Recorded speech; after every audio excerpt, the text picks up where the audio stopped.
Good. There we go. Good afternoon or good morning, everyone. Good afternoon. Very excited to have everybody join us for an update on the USEA strategic planning. For those of you that do not know me, my name is Michael Fisher. I am privileged. I've had the privilege of serving as the president of the United States Collegiate Athletic Association Board of Directors for the last 4 years. And for the last 3 years, working very closely on trying to develop our strategic plan, what we were calling Vision 2020, that went on slight hold because of COVID-19.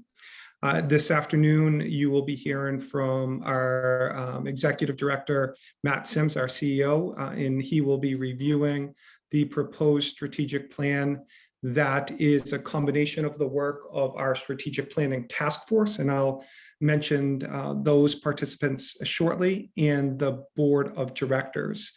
The goal is at the end of this convention, we will present it forward to the board of directors for formalized vote. So with that being said, I do want to take 2 seconds to introduce or to at least announce the strategic planning members.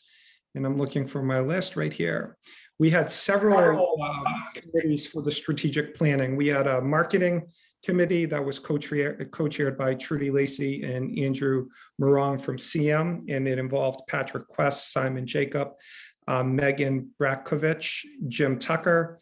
Member engagement, which was co-chaired by Johnny Williamson and Matthew Guerrero from 5 towns, Paul Hogan, Brian Scott, Frank Maria, Jeff Malice, our Finance Stability Committee, co-chaired by Matt Richards and Andy Manili.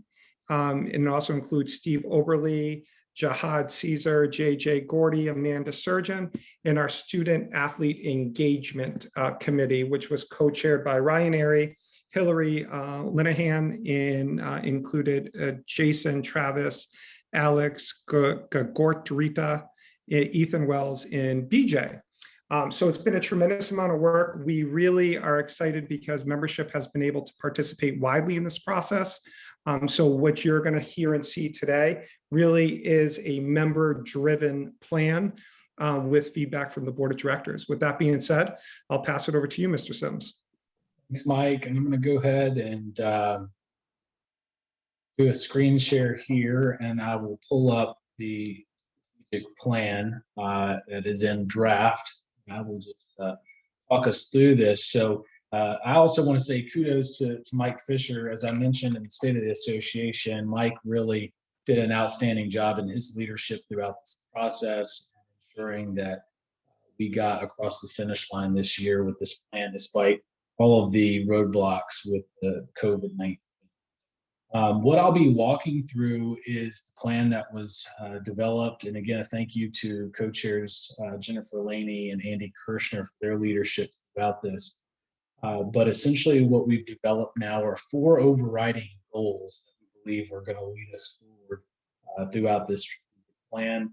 And then we'll go over what our KPI are, key performance indicators. How will we measure ourselves through this process? What metrics will we have in order to determine whether we are successful or not? Throughout each of those, there's a strategy to achieving those goals, or there may be several underlying strategies. And then we'll discuss briefly the tactics that we are going to take to push everything forward and get this through. So looking at the process, I mentioned there's 4 goals that have come out of the strategic planning process. And here are the goals. First and foremost, the USCAA wants to ensure the financial stability and strength of the association. So the objective is USCAA will become financially sustainable to ensure the long-term success of the association. I'll talk a lot about this as we roll through and go down deeper into our KPI and the strategies behind achieving these goals. But so much that is encompassed under the building financial strength. There's not only the need to be a part or to have a sustainable organization, but there's everything that falls under that with regards to the decisions that we make for our member institutions as a governing body that supports small colleges across the country. And every decision that we make is being made with, what's the impact on our member institutions if we do this. It's not just the all the tangible things with regards to what are the membership dues, what do we have those at, but our relationships with the host hotels for our national championships, and trying to weigh out the quality of and the value that our institution brings. So as we become, we cannot provide better incentives to our membership. We are not financially stable, not supporting our mission. Number two is to expand the reach and perception of the USCAA brand. We want the USCAA to be known, as I mentioned earlier, nationwide, to be respected for the quality of national championships that we put on and our experiences. And the USCAA will promote and enhance the association's role as a leader in diversity and inclusion. So all the things that come into the USCAA brand, how we're spoken about, not only by our member institutions, but prospective member institutions, and really the community and the network in which we operate in, which includes that. Third goal is to enhance the USCAA student athlete experience. We're already out of the gates with the formation of the Student Athlete Advisory Committee. We want the USCAA to be seen as a leader in providing student athletes with first-class experiences, both on and off the playing field.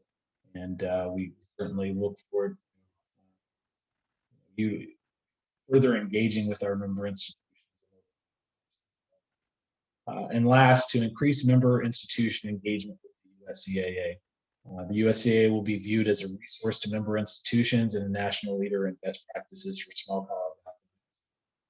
Some of the things that we've started to do here recently is try to get every single member institution involved in committees, do as much as we can, have regular communication channels with our members.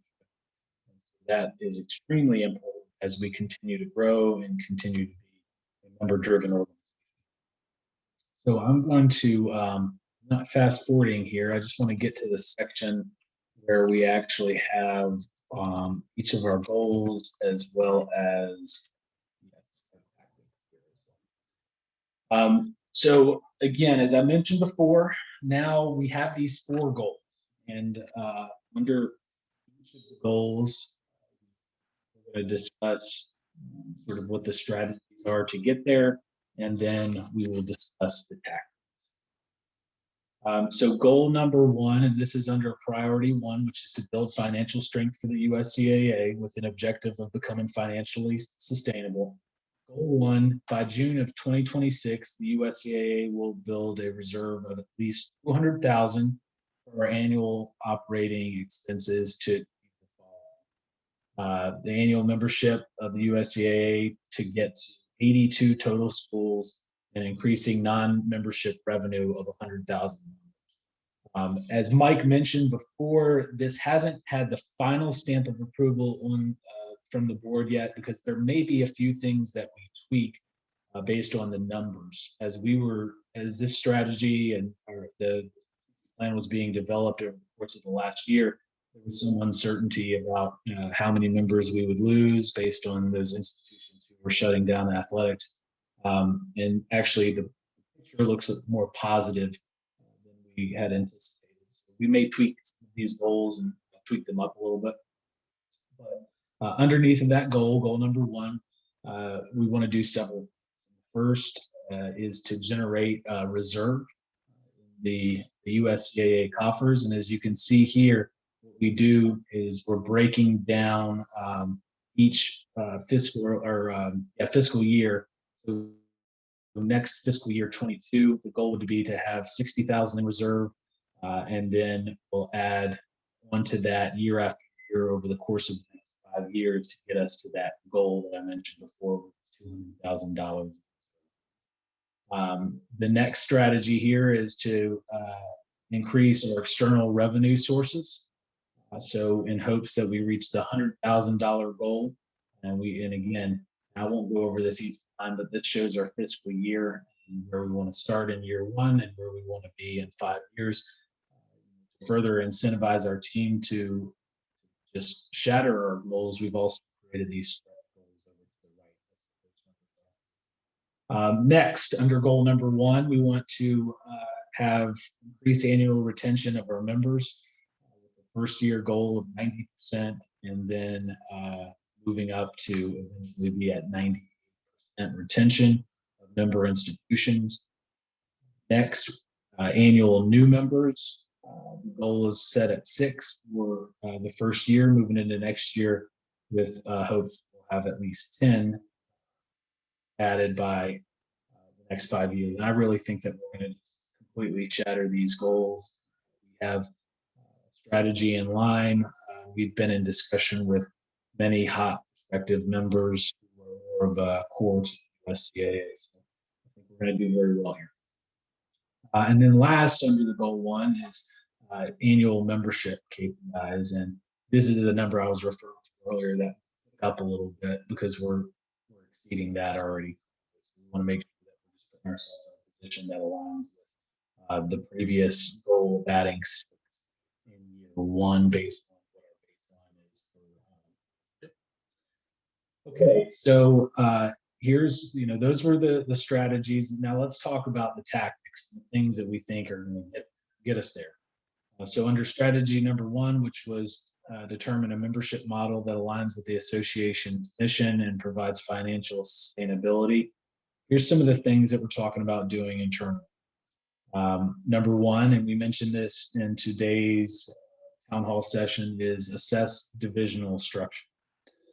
We really want to figure out, as we determine the best way moving forward for the perception and the outreach of the USCAA, does Division I and Division II still make sense? Maybe it does, but we still want to make sure that we're doing our research and trying to build a strong organization. Next, develop a checklist to determine the fit of potential new members. We've already done a few steps in this of creating an institutional profile, as I mentioned previously. It talks about what the average budgets are of our small college members, that scholarship information, really everything that broken down from the EADA information it's readily accessible online.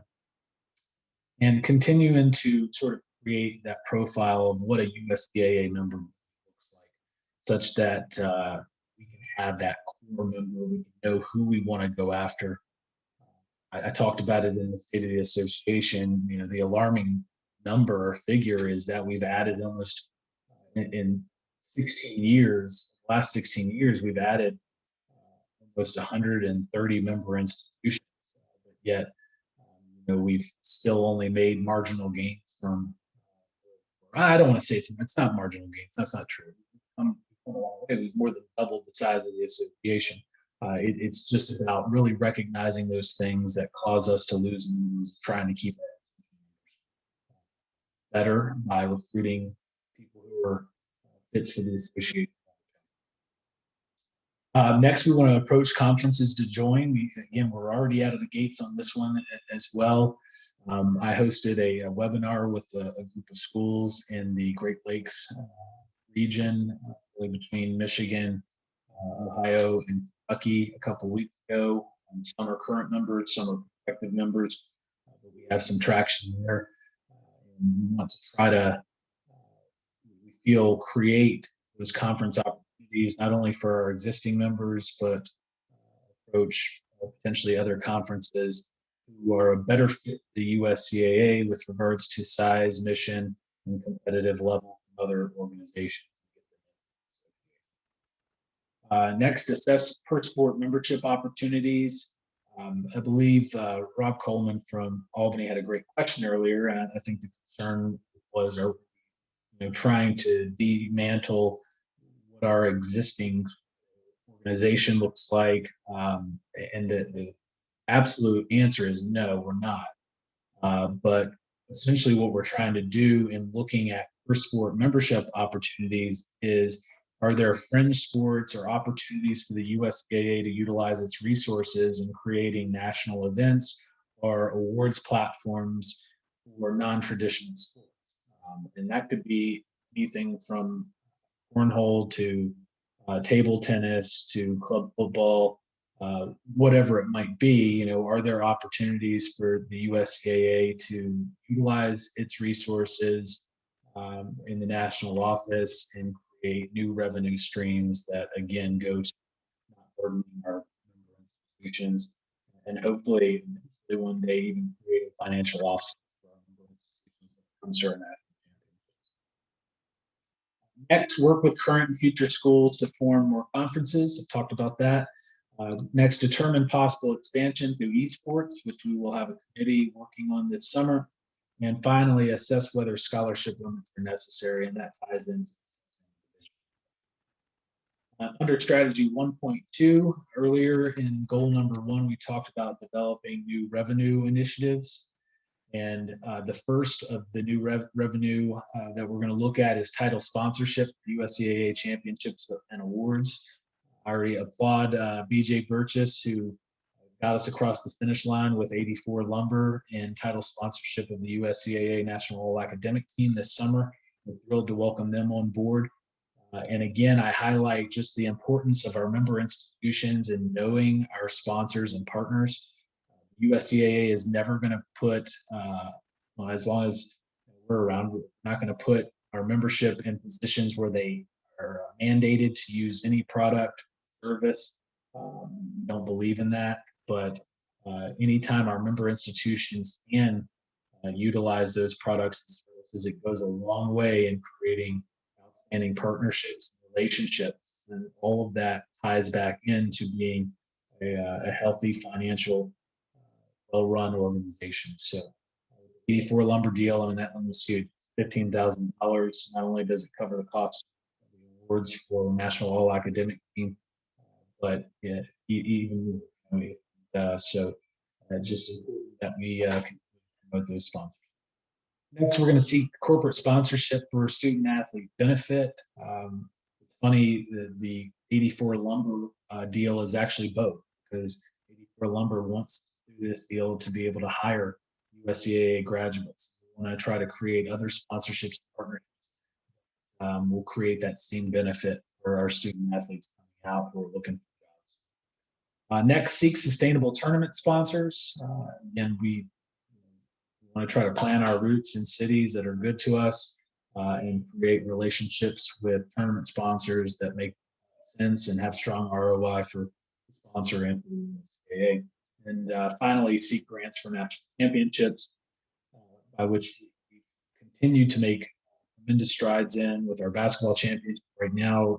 Even before we host or throw the ball up in the air, we're starting with about $45,000. So we want to continue to go after strong grant programs that give us the best opportunity to fund our national championships and ensure that we're at least breaking even on our national championship operations. Finally, under the strategy, the first goal, strategy 1.3 is explore opportunities to use national tournaments to generate revenue. We're already doing some of these things, but we want to continue to enhance them. So we want to enhance the USCAA network for capitalization. For the Small College World Series, for example, this past year, we made almost $6,000 on the broadcast of that event. In order to really sustain that and ensure that we can charge the most value out of that, we need to make sure that we're having quality production of those events. We'll continue to work on that. Next, the USCAA has enhanced and will continue to enhance its merchandising opportunities for capitalization. That will include the new USCAA store that is online through our website, in addition to maybe some other opportunities. Next, we'll see in-kind sponsorship, determine offsets, develop stronger volunteer programs to offset our staffing costs for national championships, and develop marketing to expand attendance at our events. And, we've come a long way in that. Again, talking about the Small College World Series, we did almost $10,000 sales for online ticket sales for the Small College World Series, which was really awesome. I'm going to just take a quick pause to see if there are any questions on goal number 1, which focused on creating and maintaining a strong financial organization. Feel free to, if you have any questions, put those in the chat or raise your hand.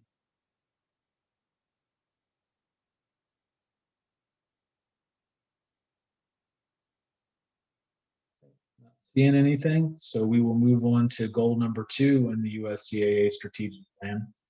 And this is to expand the reach and perception of the USCAA brand.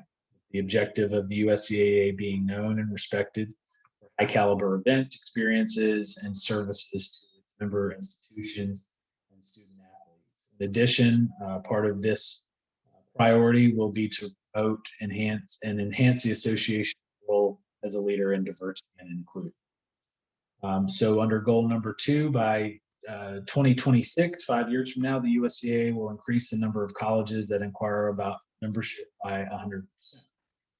Now, again, this goal not only enhances our strategic priority number 2, but it falls back and also benefits number 1, and you'll see crossover with that. But the goal is to enhance this by 20% each year to get to 100% by fiscal year of 2026. So the tactics. First, we intend to create marketing material for member recruitment and retention. Well, this summer, one of my special projects is going to be not producing the video, but producing sort of the rundown and whiteboard for what will be a video for USCAA membership highlights that can be sent to both current as well as new and prospective members. So this video, we're hoping, will be strong digital content that we could see being played in front of prospective recruits from our existing members, or would also benefit the USCAA's perception to be sent out to potential members.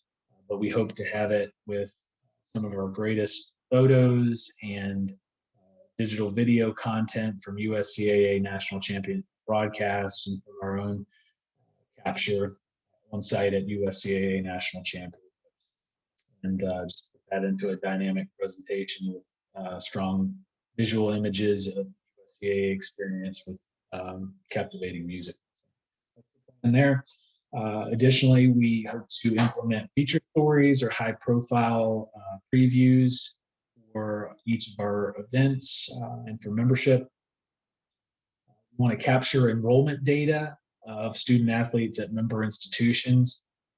This is going to be really a big venture with our member institutions.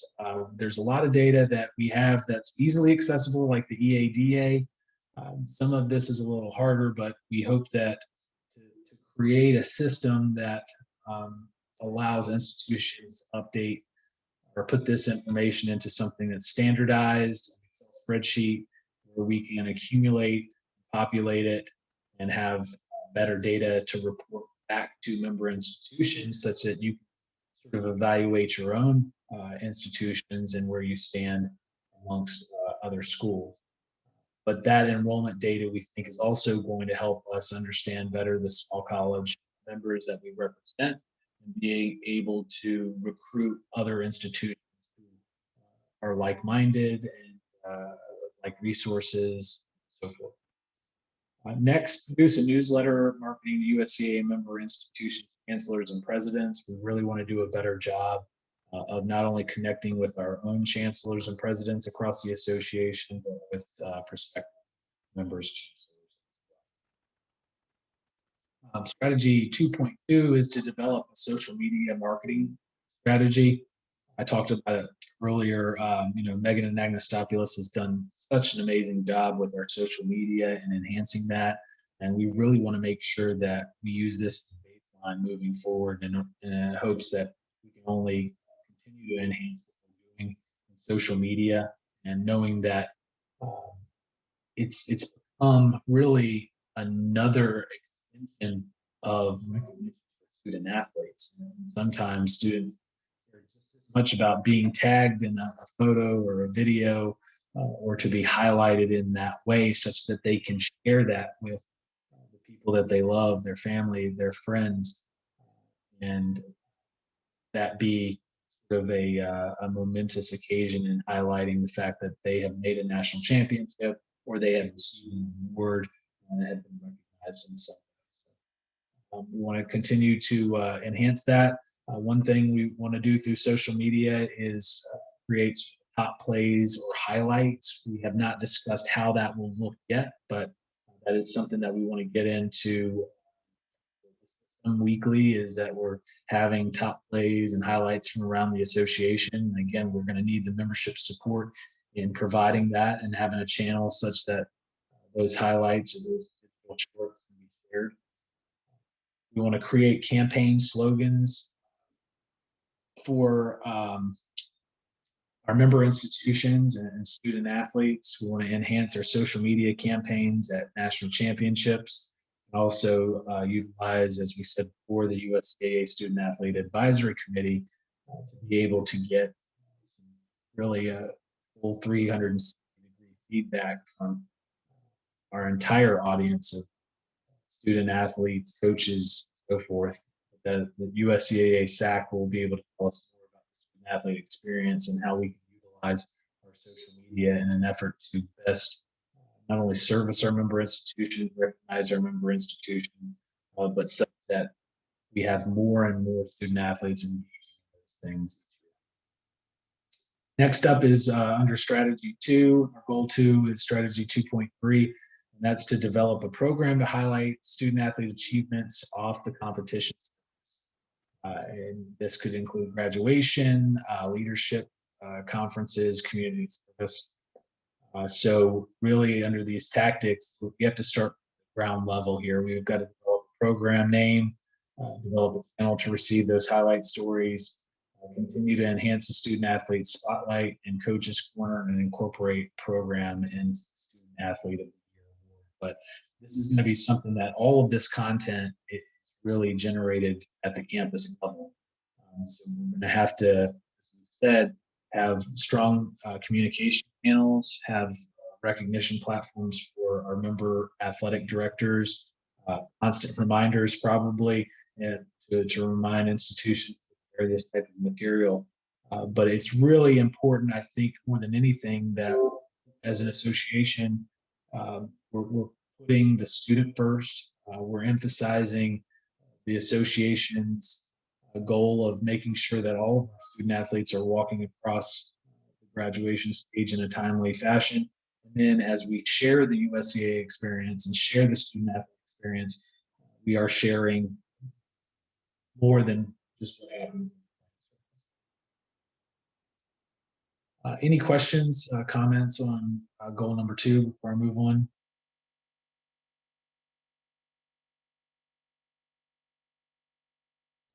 We'll move on to goal number 3 under the new strategic plan, and that's to enhance the USCAA student athlete experience. And I reiterate, there's so much within the strategic plan that all tie in together. And everything that we talked about in number 2 is part of enhancing the student athlete experience. But here within the goal number 3, we'll talk now about some of the tactics that we plan to take here and what the strategies look like. So by June 2026, 50% of all USCAA student athletes will participate in USCAA sponsored events. That is the goal.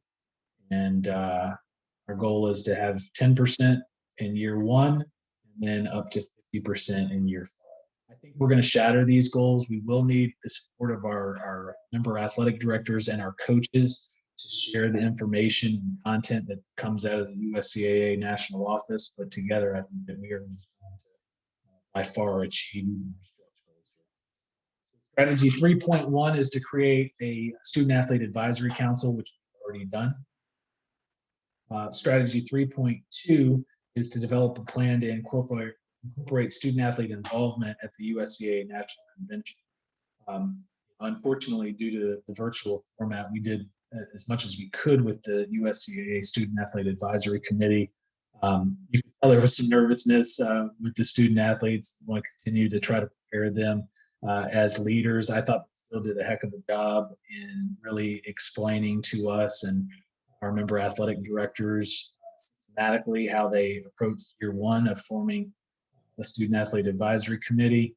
And we continue to expand upon that and expand upon the content of their regular biweekly meetings forward, so that we are incorporating more about the total student athlete experience. But getting back to my point, that we would like to have those student athletes involved in the convention moving forward. And it doesn't have to just be our student athlete advisory committee members who are invited. We want to hear from student athletes around the association who are taking part in our championships, are part of the experience that we provide, and ensuring that they are heard and they have. Next, the other part of that was to create student athlete panels on diversity and inclusion under those tactics. Next, strategy 3.3, we want to continue to enhance the student athlete experience at USCA national events. Some of the tactics in order to get there would be generating local fan engagement, such that students have a big time experience with more people in the stands, more people cheering, more people interacting. We want to enhance live streaming, enhance the banquet, and generate feedback from the USAA staff on those enhancements and improvements. That one's pretty clear cut and straightforward. Any questions though on goal number 3 before I go to goal 4?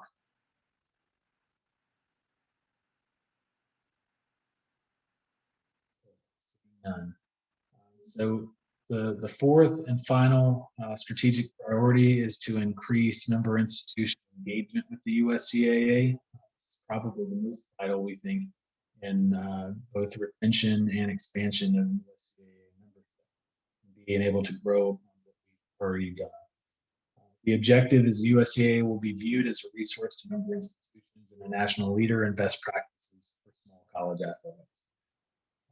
With that, the goal by June 2026, 100% of USCAA member institutions will participate in the USCAA National Convention, the USCAA committee, subcommittee, or coaches. So here are the goals. The goals are institutional attendance and participation at the convention. We want to get that to 100% by fiscal year 2026. Institutional representation when the USCAA committee, subcommittee, or coaches poll, and down separately. But again, starting out at 60% in the first fiscal year, and then getting that back to 100% by the 5th year. So let's look at the strategies and the tactics to achieve those strategies. First, we want to develop a member onboarding process for new members. We have a process right now, but we want to make it more systematic. We want to make sure that there's really that we're holding the hand of a new member from the time that they first contact our office regarding possible interest in membership all the way through our new member orientation program. Some of the things we plan to do, though, are mandatory perspective or new member orientation at the USCAA convention, to provide compliance education and professional development year-round. As we mentioned in the State of the Association, we were able to do much more of that here in the fiscal year. We want to continue to expand upon that. BSN has also brought us a lot in that regard with their platform, professional development for sport. Next, we want to create educational materials for new members. We talked about the digital things that we want to do, digital videos and shorts. But we also want to create really a strong, vast copy for institutions to look or be able to easily find our policies, procedures, and be able to share that also with coaches in an easily accessible way. So I think right now is a new member zone within the website that will have those educational materials. Next, we want to include best practices for creating diversity and inclusion. Certainly, a big nationwide topic right now of ensuring that health and well-being and mental health and well-being of all of our student athletes, that people feel welcome, that opportunities are equally and evenly distributed based whether your skin color, your gender, whatever that might be.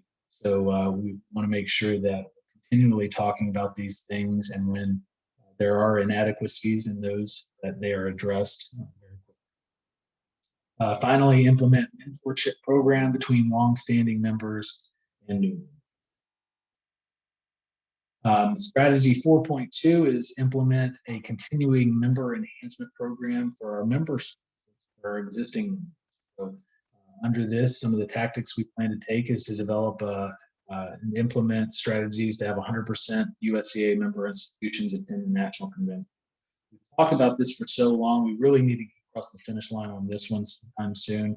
Part of the discussion 2 years ago was adding a $500 annual fee for each member institution, and all of 100% of that $500 would go to 2 room nights and registration for one person from each member institution. I think we're still on track to do that. We definitely don't want to implement or incur additional costs right now as we're still coming out of the pandemic. We understand the financial constraints that many institutions are under. So, but that is something that we're looking at, of ways that we can ensure that we're reaching every member institution, and every member institution is attending our national. Next, we want to enhance communication and engagement amongst our own member institutions, including but not limited to having collaborative opportunities for by next convention, we'll have gone 3 years without seeing each other face to face. And thank God for the technological advancements that have been made, and things like Zoom that allow us to continue to share and to operate efficiently and effectively in this virtual world. But we want to make sure that we are doing as much as we can to continue to make the USCAA feel like a strong family, for members to be able to be sharing in scheduling opportunities, professional development opportunities, and that we are all, really advancing together as both programs and as associations. Finally, create education materials for current members, including but not limited to compliance education, development, as well as that could be quarterly webinars, video chats, and training on diversity and inclusion. These again are going to be hopefully digital materials that are recorded, can be shared very easily with your coaches, such that your job is easy in training them and ensuring accountability for everything that your staff members need to do with regards to USCAA compliance. Then 4.3 is to improve accuracy, timeliness, and consistency of sports information. This is really a big one too in the perception of the association, the perception of its members, is that you have accurate and timely reporting of your stats, of your schedule, your results, and of your statistics. So a couple of the tactics we plan to look at is, first, to identify the sports information needed for each school per sport. Really be able to break that down, what the priorities are there.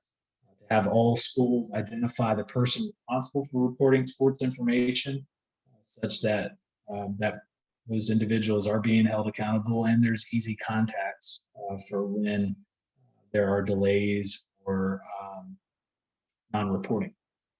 Next, provide specific training on sports information webinars, our national convention, to enhance the USCA reporting manual to include mandatory requirements, and implement mandatory requirements related to reporting, and then determine appropriate reporting procedures.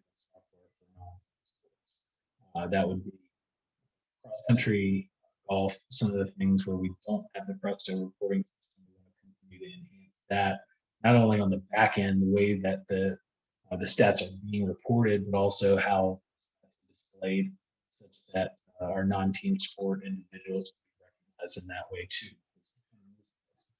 statistics are huge. Kids care about it. So it's really important that that's part of one of the things that we provide to our member institutions is statistical recognition of athletes. It also assists in our own platform. So that is it. We've come to the conclusion, and just sort of recap all that as I go back here. Do the strategic planning. There are four major things we want to do: build the financial strength of the association, expand our reach and perception as a national brand, enhance USCA student athlete experience, and finally increase institution engagement with the USCAA. All of this is going to take a collaborative effort. There will be constant communication that comes out of our office related to the strategic planning, and we will be fully transparent with our member institutions in everything that we do throughout the strategic plan. Once we do finalize these numbers, we plan to post this online so it can be accessed by our member institutions and our athletic directors. And we encourage all of our athletic directors to share this with everybody in your department, sports information directors down to coaches and support staff, trying to understand where the USCAA intends to go over the next 5 years, ensuring that we all be a part of a growing and thriving association that is built to support and provide opportunities for national championships and student athlete recognition for small companies. So I'm going to open it up to see if there's any questions. Have one attendee. Let's see. You indicate a goal of 60% of institutions represented on a committee by fiscal year 20. Can you share what the current percentage is in the category across the membership? I unfortunately do not have the specific number right now. When we ran it, it was about, it was between 30 and 40% of institutions who currently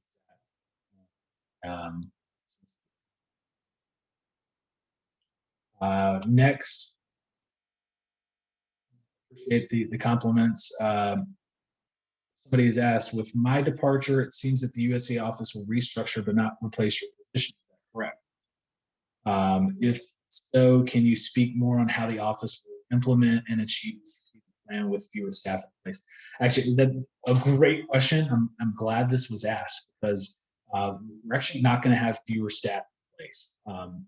You're right in identifying that under the restructure, at least for the very short foreseeable future, there will not be a quote unquote CEO in place. As of July 1, I will become a special advisor, but will still be working inside of the USCAA national office. Jay Burgess is going to be promoted to chief operating officer, and then we will hire our first support staff, entry-level support staff person, hopefully by August of this year. That's the goal. And then we also intend on hiring a second support staff entry-level position by March of next year. So we intend to have more boots on the ground. We hope to, in our effort to gain new members and to effectively achieve the missions and the goals that we've set out in this strategic plan. Full readout on that succession plan, as I mentioned in the State of the Association, will come in the next couple of weeks so that our members are comfortable and confident with our plan. As I mentioned before, we've spent at least 5 months, not longer, talking about this succession. I knew that I was not going to leave this organization high and dry, and wanted to give at least a year in order to have a proper succession plan and have a good plan in place of where we go.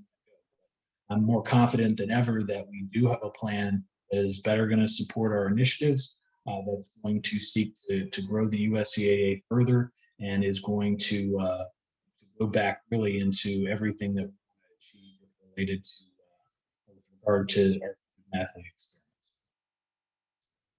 Question from Omari Wright: can the USCAA explore options to incentivize member institutions to live stream events? Another great comment. I don't know that we can incentivize them, but we will definitely explore that because one of the things through our new relationship with Blue Blue Frame Technology, excuse me, and is that you're going to have our own dedicated USCAA network. So it hopefully it's incentive that the USCAA has a network and our member institutions want to be a part of that network. So they're going to stream their events and use Blue Frame technology. And that's the goal there. But I think that this is a really great concept and something to look at, Amari, and is how do we further incentivize our member institutions to do those things and participate. It's going to be really cool to see in the future the USCAA network being a true network and having content from our member institutions throughout the years, so people can have really a better feeling of how great college athletics are. And we hear that time and time again, especially when we enter new markets for national championships. People get to see the amazing talent that we have on our campuses with our events. So, I appreciate those comments. Is there anything else from a few seconds for anybody to type in any additional Q&A or raise their hands? Okay. We finished a little bit early here. Hopefully that was comprehensive, and certainly appreciate everybody attending this session. We're really excited about where we see the USCAA going, and we've got a great plan to take us there. And we appreciate you being a part of it.